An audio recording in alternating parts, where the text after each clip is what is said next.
Kaganyan kaming pinakitaan ng ahas dito sa gubat. Nagsimula rin kami dito maganap ng panglabang gagamba. Bale maulan ng panahon pero may makita pa rin kami dito. Dahil nga inabutan kami napakalakas sa ulan kaya basang-basa itong kasama ko. At sa di kalayuan kaganaman ng pagkita itong panglaban ng gagamba. Napakaangas nga dahil kahit maulan di nasira ang sapot niya. Napakasulido nga ng itsura nito. Halata mo talaga ang panglaban nito. Solid!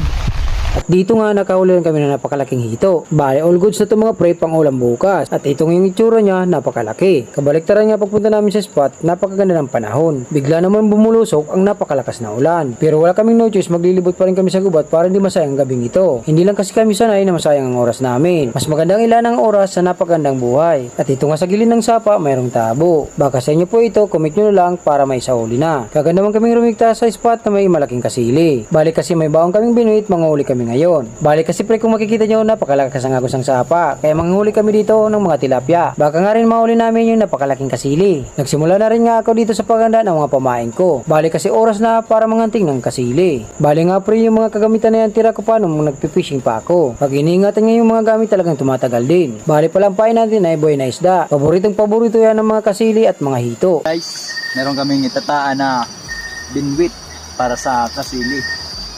Ayan. Kung sa rapo-rapo to, may buwan ngayon, ang daming suga doon. Ayan, nakaka-miss. Ngayon, dito tayo maghahunting ng kasili. Baka buwinasin, malakas yung baha. Mataas yung tubig, kaya may chance tayong makahuli ng kasili. Ayan, bukas pupunta natin to ng maaga. Ayan nga pala si Bulerong Bicolano. Ayan, nag-aayos ng binwit. Ayan, training ko yan guys sa kanya. Nung araw na pa siya, namimingwit, ay hindi siya marunong tawag dito sa Bicol yung pagtalo ng binwit. Tinuruan ko na. Dati kasi akong fisherman ng Isla Rapu-Rapu. Ayan, shoutout nga pala sa mga taga Rapu-Rapu dyan.